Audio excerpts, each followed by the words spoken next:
Hello! You're watching Fun Times, Good Memories. Please like, subscribe, and share. Cheers! Enjoy the video.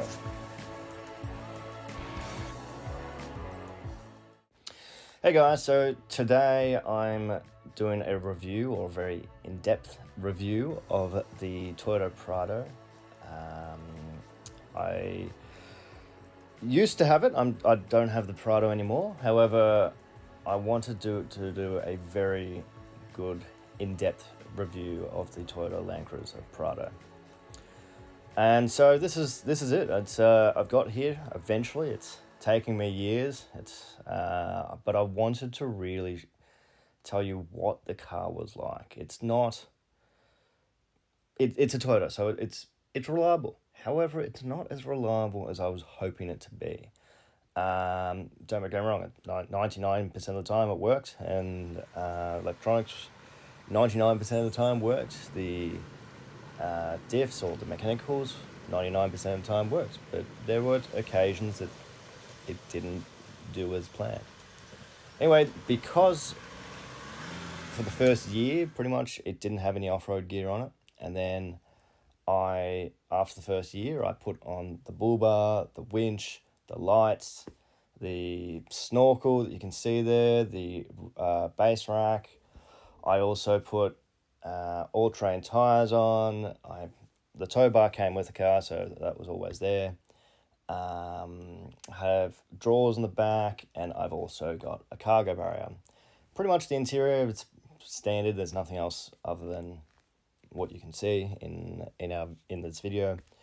And I will also be sort of showing myself from about 2 or 3 years ago, explaining the vehicle and how it was like to drive. I will also be adding in points that happened after the video or after making these videos that may have not been recorded or whatnot. So this will be an in-depth video as much as I possibly could have. Hope you enjoy it. Yeah. So I went with the Summit Bullbar. I believe that's what it's called. What can I say about it? Well, pretty much I do like the design of ARB.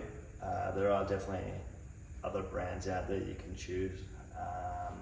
I can't remember exactly the name, but I'm pretty sure it's Animal something Bullbar.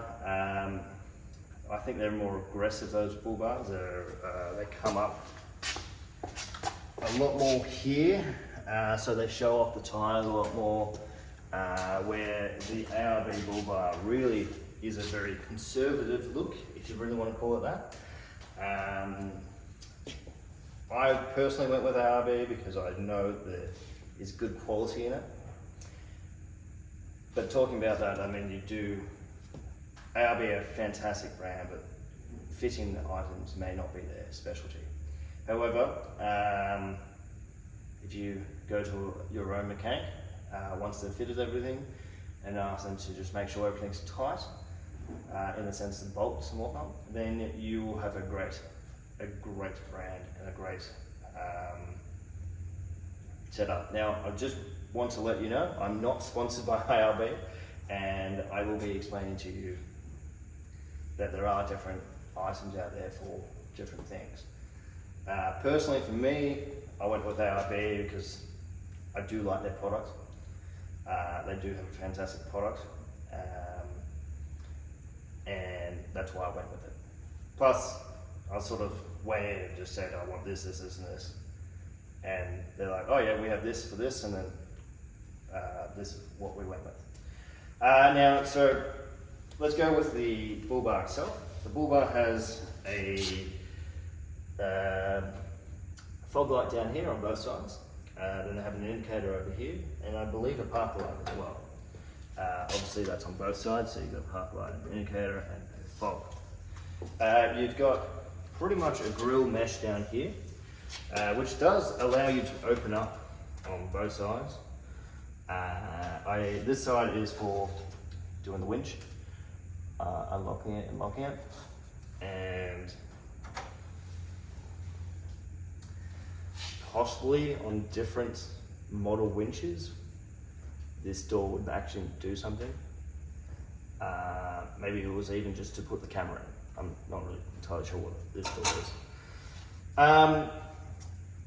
Do I like the design as such? I mean, it's a good design, I like it. I mean, I went with it because I liked the design, but there are a few things that I would probably change. I would probably move this number plate up here. However, that does restrict airflow going to your engine.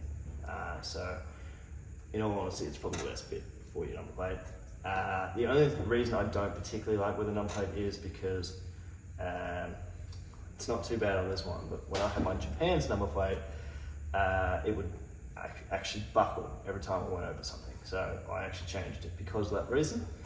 The winch is actually upside down at the moment, but you can change that. But anyway, the winch is there, the camera's here. I would really like the camera to be in the center somewhere. Obviously, if you don't know about Kakadu, the Kakadu camera is normally seated just under the Toyota badge.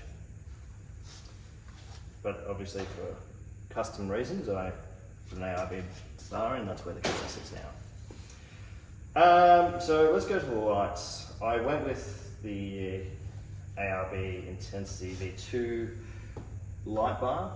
I really do think it's a great light bar. However, at the time, I was like thinking, do I go with these solid lights or do I go with the full intensity lights? I'm really glad I went with these lights. They do have purposes that you just don't think of when buying lights.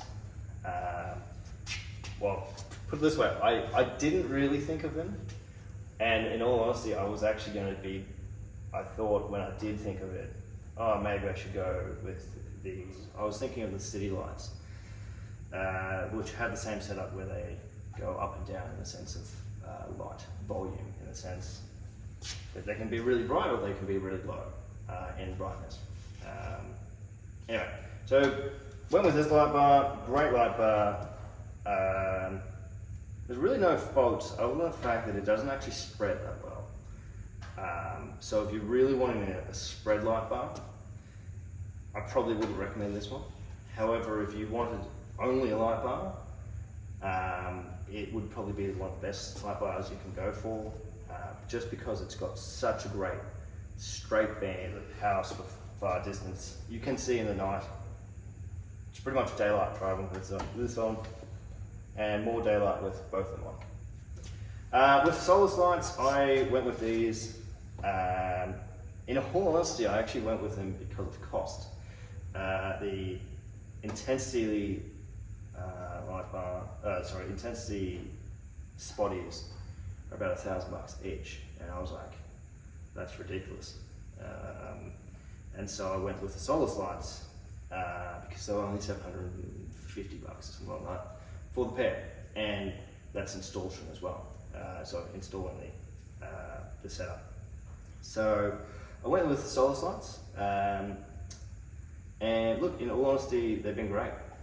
In the fog, I think is the best time I've ever used these lights. The great news about them is because you can lower the intensity of the light, in fog, you can pretty much drive with these on permanently, and you can actually see a little bit better. Like, it sounds a bit odd, but because normally if you have high beams on, all you can see is a white wall because, well, it's fog. So with these Solus lights, they really have improved it so you can actually see a little bit further in the fog with the lower setting time. I'm not sure if that's an ARB sales point, but that's one thing I've noticed, and I think it's great for it. Obviously, if it's a really thick fog, it's not going to work. But most of the time it did work. I've been in the valleys of Bullbar, Nuji, Woods Point. I mean, they work great in those sort of fog conditions, especially also when it's raining. Fantastic. Distance is obviously on these ones. This one does have the distance, but not as much as the Solus lights. I went with a worn winch. I think it's the 1200. No, it's the Evo. I went with the VR Evo winch, which in all honesty, I think it is about 1200 pounds that it can pull. Pretty good winch. I've only used it a few times. My parents used it when they were away to actually help a person out that had thrown their car off a sort of bit of an descent, and they had to pull the car out. But and I've used it a few times off-roading. Obviously, no one really wants to use their winch, but when you do, you want to have a good quality of winch, and that's what I've used. Saying that, there are other winches around. You don't have to go for a worn, nor do you have to go with a ARB brand. You could definitely go with another brand out there. Full Drive 24/7, they have their brand that they use. I've seen it in action multiple times, and I can guarantee you now that they do have a good brand that they have out there. Saying that, you could even go something cheaper like the King's winch. The King's winch, I don't actually know the brand of the winch, but they do have them out there, and people have said that they do work. Anyway, let's go around to the battery. Oh, actually, I'll talk about Snorkel. And here's a bit of a quick snip of the lights are in action. I just want to show you that you really just how powerful they are. I mean, the light bar and the Solus were fantastic. Obviously, this is a clear night, so you're not really going to see how the Solus works, because the Solus works really only in... Well, they work both times, but the Solus lights really work well in fog, and it's really hard to show you how well they do, since I don't really have many videos in fog, / I don't have videos in fog. But yeah, the Solus light's definitely in fog. Perfect. However, the light that you can see here is mainly the light bar light. The Solus lights sort of get drowned out by the light bar light. And interestingly enough, the Solus lights are the ones that are sort of doing the wideband, more so than the light bar itself. Light bars used to be originally only designed for widespread. Now this one, for example, is very much a far distance spread, or far distance rather than a spread in general, where the spotlights seem to be more the spread compared to the far distance. It's supposed to be the other way around, but next time I hopefully will have a vehicle where it's perfect in that sense.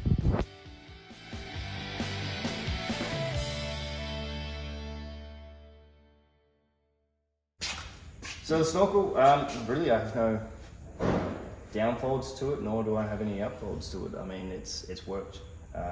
That's really all you want to know about the Snorkel. It works well.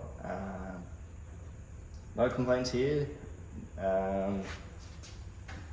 It's a Safari Snorkel, goes into the airbox, and it's airtight, or watertight. Whatever you want to call it, it works. As I said, I've had water to about here, or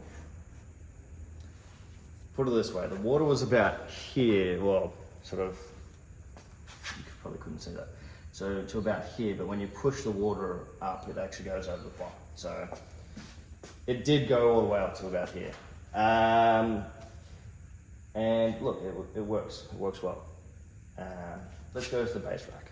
So I don't have a video of the deepest bolt hole that I've gone through, but this is the next big thing. So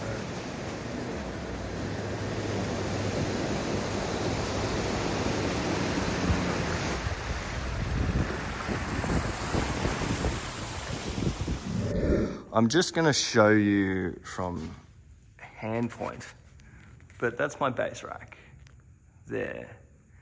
It fits in a car space that's, in all honesty, most people wouldn't think you'd fit a full drive under. So obviously this car's on standard height suspension. It doesn't have anything, any suspension on other than the standard suspension. it's a good rack. I've only used a few times. However, for example, these got rollers as well, which is great. Great if you got a ladder or something like that. You want to just roll over the top of it. Anyway, we'll go to the back of the car. I do want to state I did actually put a 2-inch lift on, but I'll tell you a bit more about that later on in the video.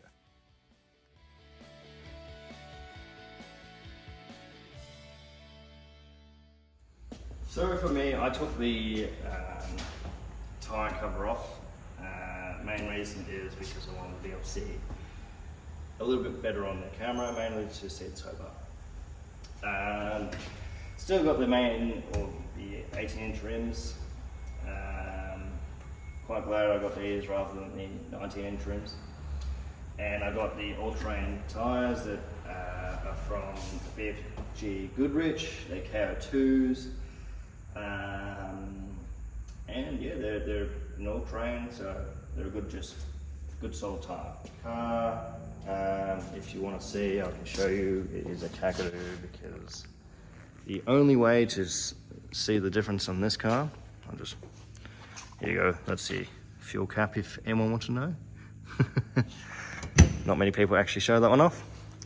There you go. The only way to show that it is a Kakadu is that. Well, other than the insides, but I'll show you the insides a little bit later.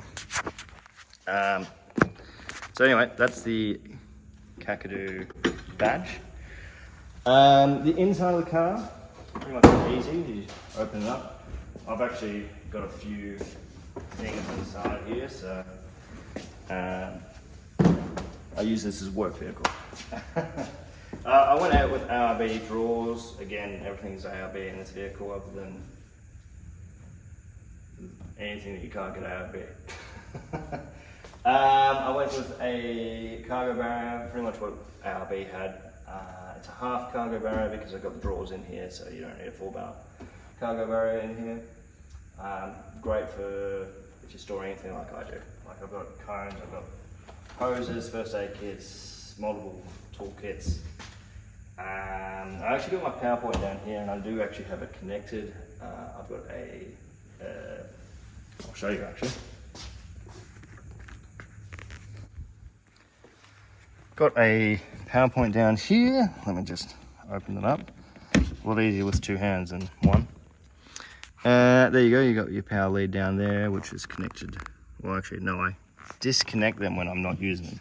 Just, I feel safe of not having them connected. May just be my own issues.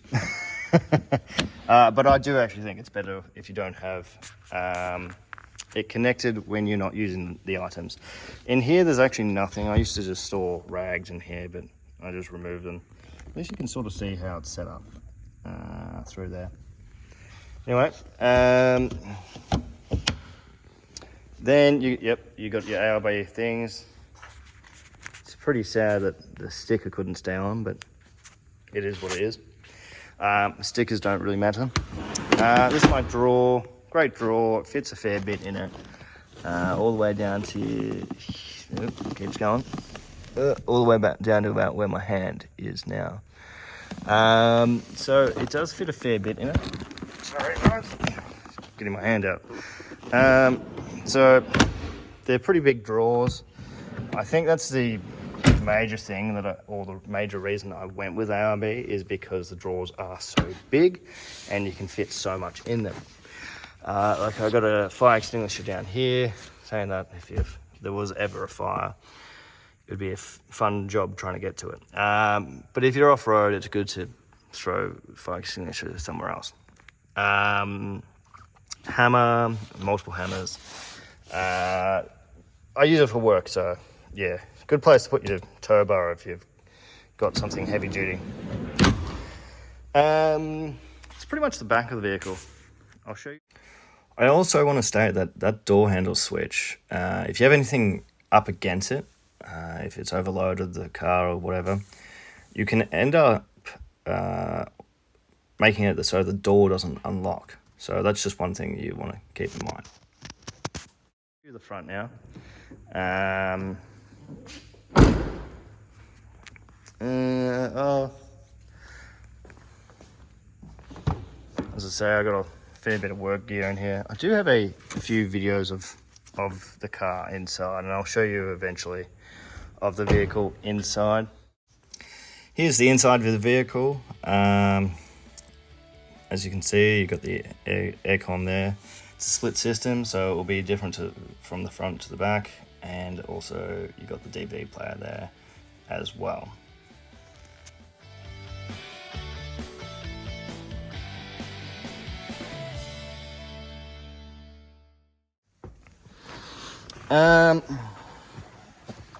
This is where you got your electric brakes.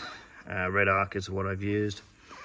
Washers, high beam automatic, which I think is bullshit, but they put them on vehicles anyway. If you don't know how to turn your high beams off, you really shouldn't be driving. Now the downside is, let's go to why this button is so important to me.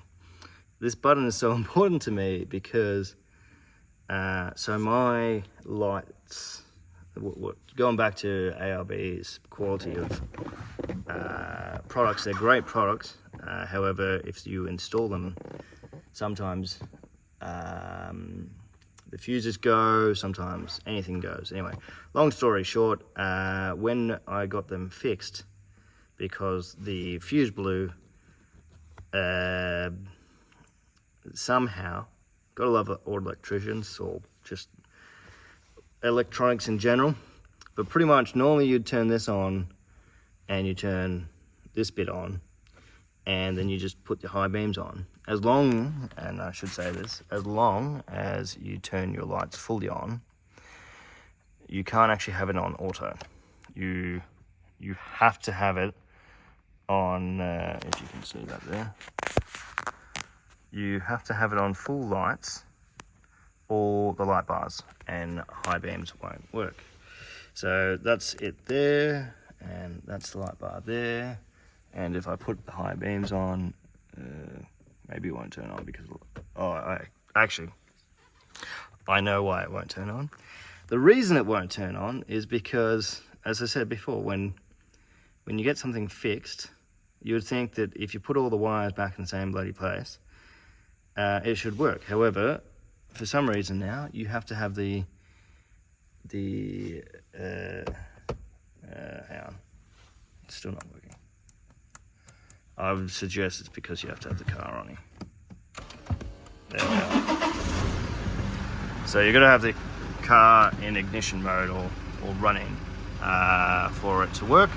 But if you don't have this button on, it turns everything off.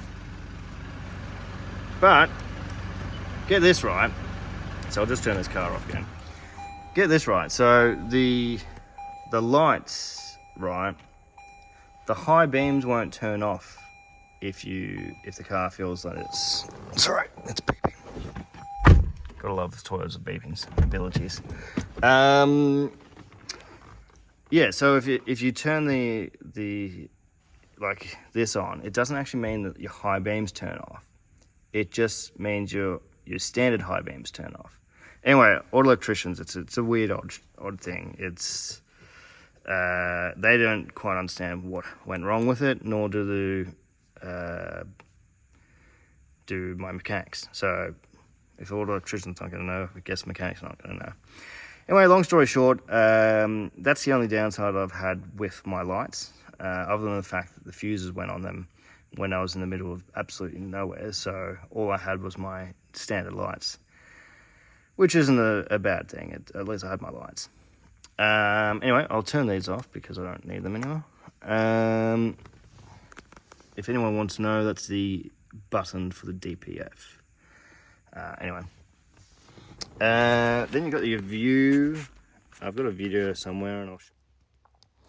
So these are 3 buttons. The first button is the forward-facing camera, or to press different sort of sides of the camera. That's auto up, the switch on the right, and below is parking sensors. I usually turn the parking sensors off. They just weren't that great, and the camera is just a lot better to use.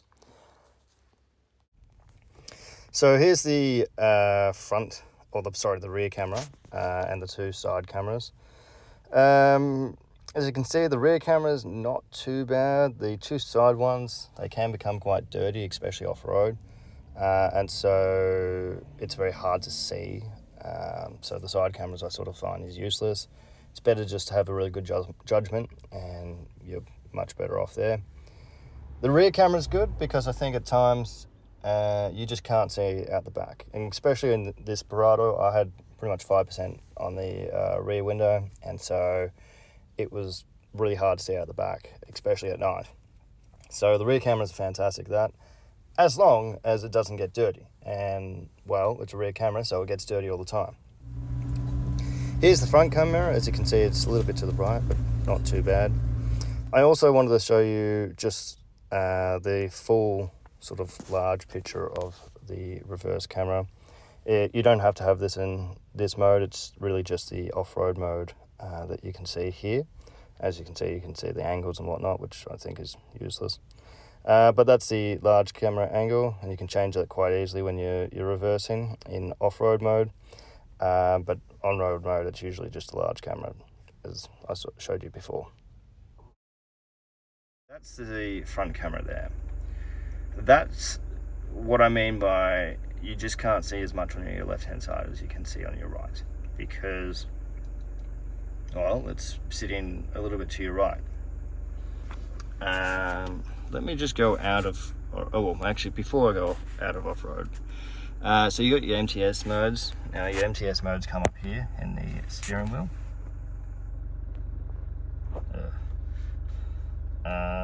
So you got rock, dirt, mogul, loose rock, and mud and sand. And then you got your crawl modes. Now I can't use crawl mode because I'm in a warehouse, and let's put it this way, I don't particularly want to go straight through the door. So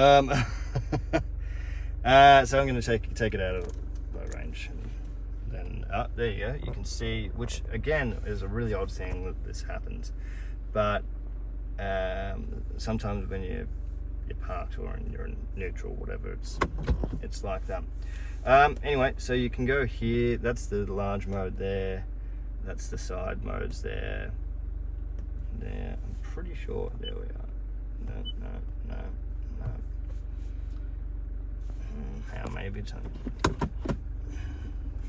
park.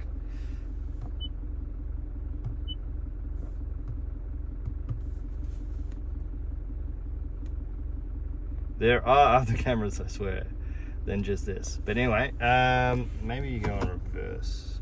Okay, so you got this camera. That's the reverse camera. And then there's that camera there, which, I don't know, just doesn't seem to work the way I wanted it to work. Oh, well, anyway, they're the cameras. It is what it is. Oh, and actually that's one cool thing about this car. So you got the left-hand mirror that goes down, but then also you got the right-hand mirror that goes down as well. So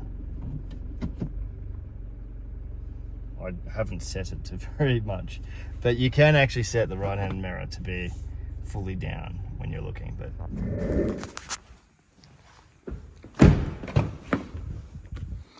But yeah, it's got HMI, and I think that's it. You got heating seats in the back and aircon and whatnot, so pretty good on that sense. So this is the engine bay, pretty standard engine bay. That's just down there is where the second battery would go if I put one in. Pretty clean compared to when I sold it. Definitely was a lot more dirty when I sold it. And a lot of things rubbed as well, which could be just because I took it off road, and when I washed it, things are just a bit more worn. But yeah, that's the engine bay. Reliable. Now let's go with me closing this door because they talk to you too much. This is the inside of the car. I do have as I said, multiple other videos elsewhere. This is my fridge with a water bottle in it. You can see there's a water bottle. You can normally fit 4 to 5 water bottles in it. That's the cool box button there as well, and some Japanese writing with other warnings and whatnot. got these little things down there. As you can see, I do eat Maccas. Well, I put these USB things in here, but it's just a cigarette sort of lighter thing. But yeah, I like to have my USB in there, or chargers. Got my USB here. I just sort of let it flop and throw my phone into here. Gear stick, sort of standard gear stick. I like it. It's nice and simple. It's nothing outrageous or anything like that. There's you got your screen there and your standard stuff. You do have Apple CarPlay with this. I don't know if it has Android Auto, but I definitely know that it's got Apple CarPlay since I've got an Apple phone. I actually think the buttons are great. Some people think there's too many buttons here, but in all honesty, I really think the buttons is a majorly good sense of vehicle. I mean, if you're off-road and you're bouncing about and you're doing this and you're going like that, you really do need buttons, because you're going to go through the system. You're going to be like this, oh fuck, I can't even touch it, sort of thing. It's great, the bloody screen's useless. Oh no. Oh, there we are. It does work.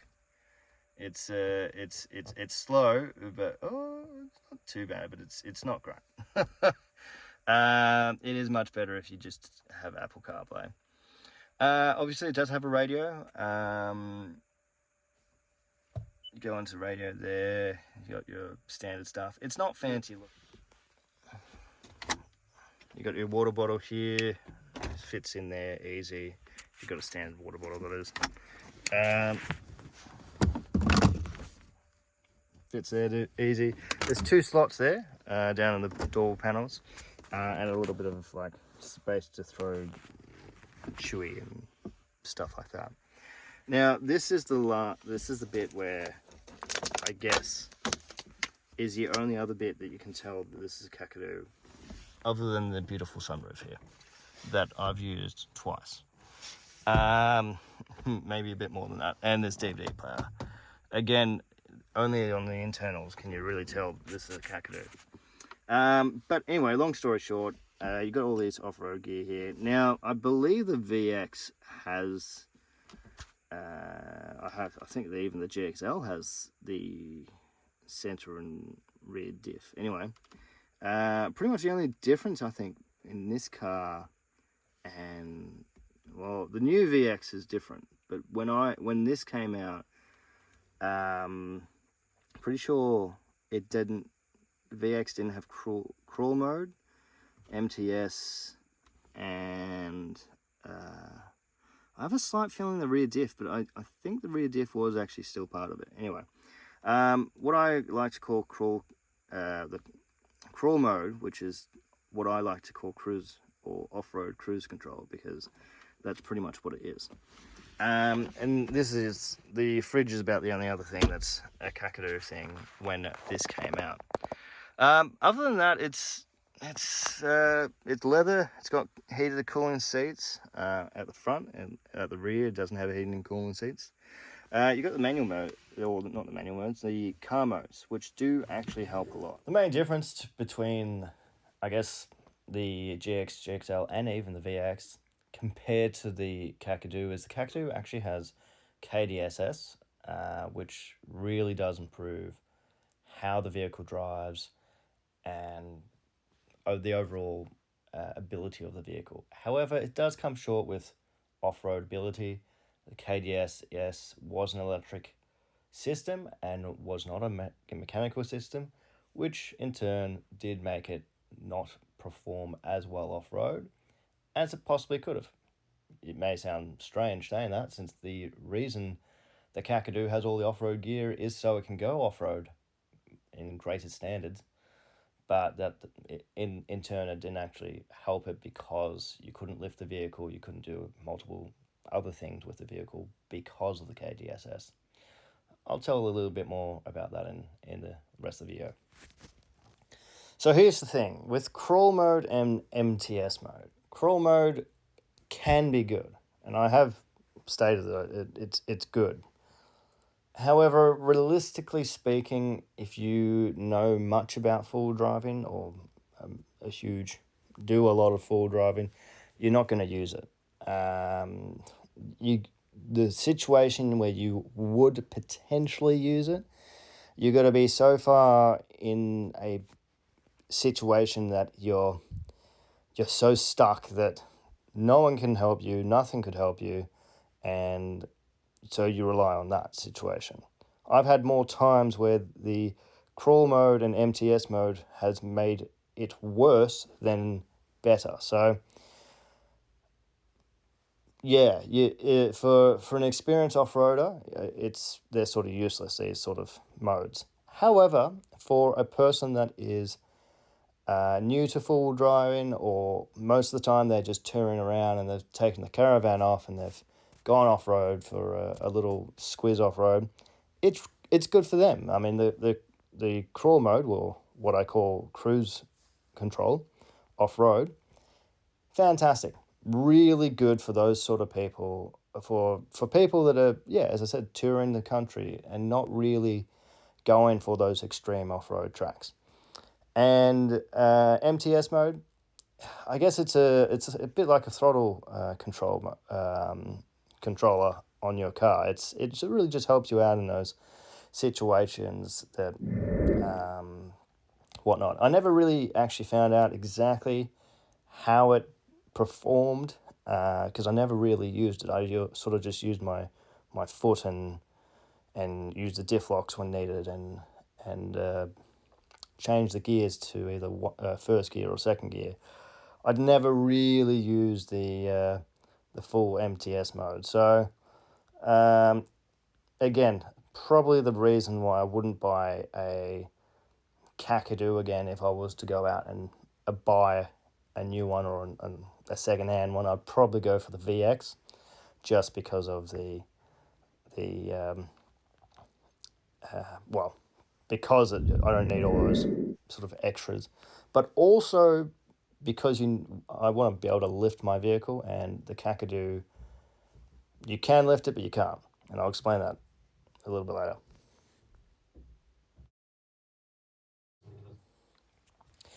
And I did put a 2-inch lift on. That's one thing that was a headache that I did, and the car was never recommended for a 2-inch lift. It had major issues having the 2-inch lift on. It kept leaning to the side. It had its issues with the 2-inch lift. So if you ever do want to put a 2-inch lift on, you'll more likely or not do a lot of research and find out you can't put a 2-inch lift on, which is sort of true. And I say sort of, and the reason I say sort of is because I did put a 2-inch lift on, and it did lift it on one side by about 3 inches, and the other side about 1.5 inches. Now, when it was driving, and I mean driving about 100 k's, I think it did settle out to be about 2 inches of height. But the issue is when you slow down, or if you were to a stop, it would actually lean a huge amount, and that's because of the KDSS. Just because of the KDSS, I probably wouldn't buy a Kakadu. I would go and buy a VX. I want to talk about driving modes now. Driving modes in this car are actually can be a little bit confusing, because I mean, you've got a eco mode, you've got a comfort mode, you've got a normal mode, you've got a sports mode and a sports plus mode. Now, when you first get in the car, and this is what I felt when I first got in the car, I really couldn't tell much between the three, the five technically. And it did take me a little while to sort of pick up on exactly what they did. However, some people may feel it differently than others. Either way, I've figured out what they do. So eco mode is really just to save you some fuel. Although much better than comfort mode. It's comfortable, but at the same time it's a bit more fuel efficient. I don't actually think it does too much. I mean, the best I've done out of this vehicle was 1,400 kilometers, also 1,400 kilometers per tank, and that's the best I've got it at. And that's driving pretty reasonable, and pretty much just on a freeway. If you were to drive in the city, you definitely won't get that. Stop-start traffic doesn't do great for this car. I actually used it for Uber once. Worst idea ever, because pretty much my entire fuel costs for the car was how much I made from Uber was pretty much what I put back into the vehicle for the fuel. So, not recommended for Uber. But it was just a bit of a fun thing to do. I do find that the comfort mode's great. For city driving, it's brilliant. I don't really use normal mode much. Normal mode's sort of, I guess, between comfort mode and sports mode.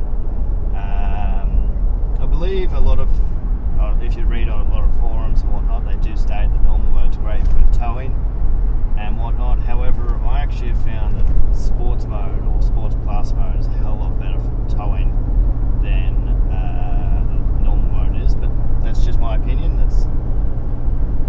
I don't actually have any facts other than the fact that I drive with a trailer on a fair bit for work, and my parents took this vehicle around Australia, so they do notice that. There's one thing that my parents did state when they did take it around Australia is regarding the towing. We'll talk about that a little bit later though. Then you go back onto sports mode. Now sports mode, pretty much what I have figured out is it just makes it rev higher, allowing you to, I guess if you're going down hills or if you are towing something, it allows you to rev higher, so you can still go up those hills and whatnot. Where Sports Plus, to be honest, great around corners. It really tightens the suspension up in the front, and possibly even just puts a bit more pressure in the rear, but there's no facts on that one. I just feel that it does that, but I definitely know it tightens the front up with the KDSS suspension. So definitely a recommendation to use it if you're driving up in the mountains, or even if you're towing. Towing's a big one there. It does just tighten up the suspension to take the load a lot more than if you were to don't have it engaged. If you have it in comfort mode, it does really bounce when you're towing. So yeah. But yeah, that's sort of what the modes are. You've got eco mode, which personally I don't think it does much. You've got comfort mode, which is a bit more relaxed on the suspension. You've got normal mode, which is sort of between the comfort and the sports mode. Then you've got sort of sports mode, which really just makes it rev higher. And then you've got sports plus, which allows the suspension or the KDSS to tighten up and possibly does something with the suspension in the rear. But that could just be me feeling the front end move a little bit more, tighten up a little bit more. To be honest, great car to have those. They're fairly basic, they're just push buttons. There's nothing like, in all honesty, that's why I like Toyota. I like the fact that it's simple, it's easy to use. You don't have to go through a full-on menu just to find the modes. It's just a push button.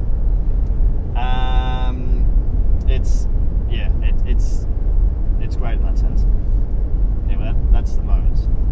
So this car comes with adaptive cruise control. I think it's actually pretty good, to be honest, for a vehicle this size and this heavy, I guess. Very, very good ability to just not be too far away. Don't get me wrong, it's still not perfect. It's by far been as good as some other vehicles, but this vehicle does have very good adaptive cruise control.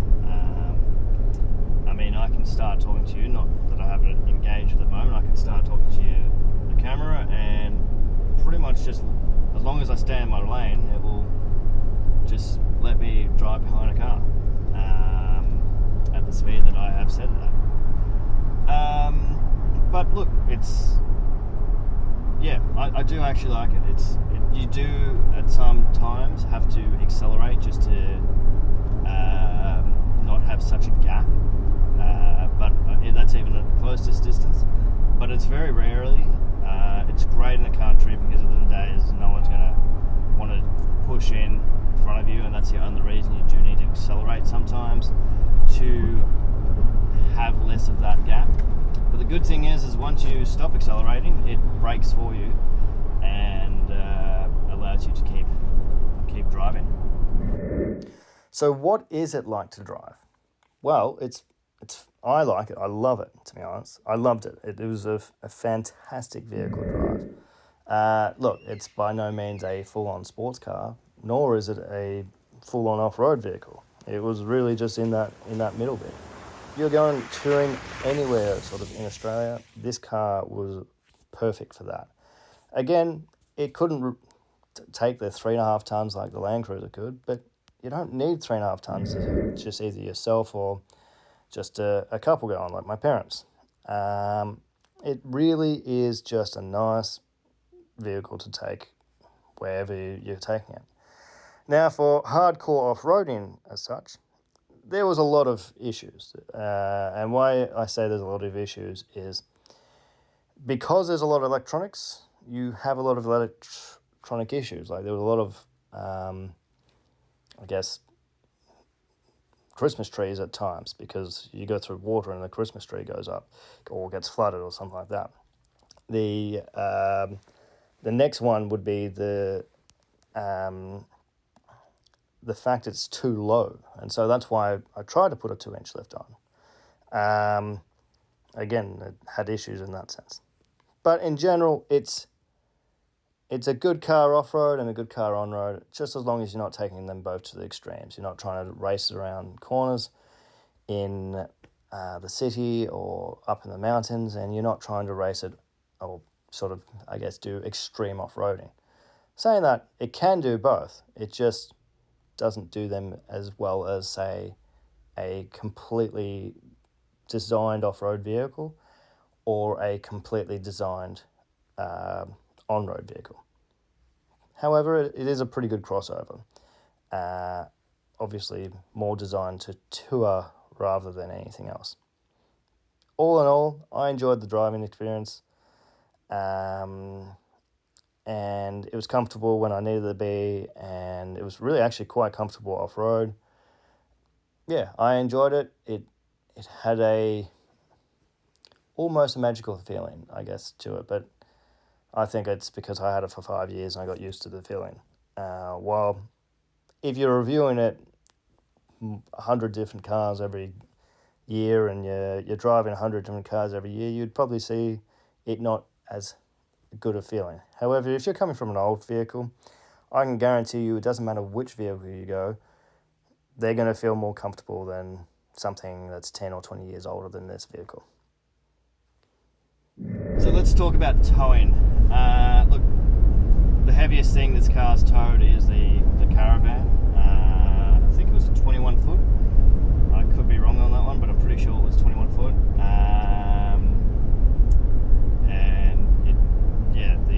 It towed it like a train. The only thing I do want to note is when my parents went around Australia, they did state that the car would go into, not a limp mode as such, but it'd go into like a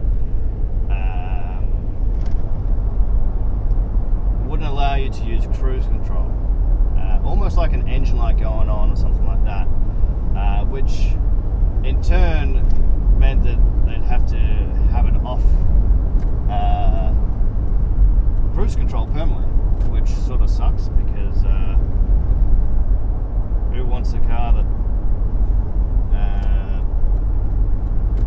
doesn't have cruise control, especially when you have a caravan on the back of it. The other thing I wanted to point out is the blind spot monitoring or the lane keeping sense. You don't feel it when you're normally driving too much, but when you do have a caravan on the back, you do feel it quite a lot. So that's just something to keep in mind as well. If you are towing with a trailer, you will. Well, saying that, with a caravan, with a trailer, I don't feel it too much, but with a caravan, you do feel it a lot more, and it's something that you may want to turn off if you are towing a caravan with this particular vehicle. The reliability sense. So I had a warranty thing that I had to do with this car, which was to do with a switch to do with the turbo. Now, stating that, Toyota dealership where I went, they didn't just replace the turbo or the switch for the turbo. They replaced the entire turbo kit, which was, I guess it's free, so whatever sort of thing. But that's just one thing I noticed. I also do want to state that I did have a few diff lock issues. So the center diff was always fine. It worked perfectly. It never had an issue. However, the rear diff lock did have some issues. Now, it could be how I was using it. So you have to put the center diff lock in before you can use the rear diff lock, which is I sort of understand it, but it would have been nice if you could just use the rear diff lock by itself. Anyway, also, you did have to have it in low range. If you didn't have it in low range, it wouldn't even go in.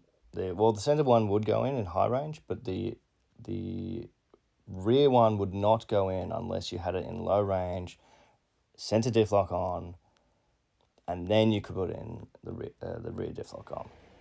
Anyway, I did have issues with it. I kept going back to Toyota for having the rear diff lock not working. I never really fully got down to the bottom of it, but every time I got it back, it was working. But every time I went off-road, it would sort of stop working.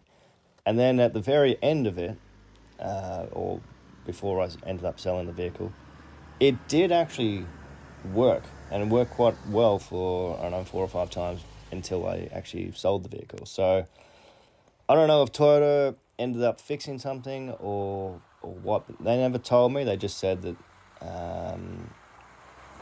it's all good. They just cleaned some things up and it was fine. But I don't know. I mean, that's something you probably want to look into. I know the solenoids do have issues with dirt and water getting into them. So the 200 series has that issue. I reckon probably the 150 series has that issue. It's about a $750 fix to get a new solenoid. They never charge me, so I don't know. Thanks for watching. Cheers.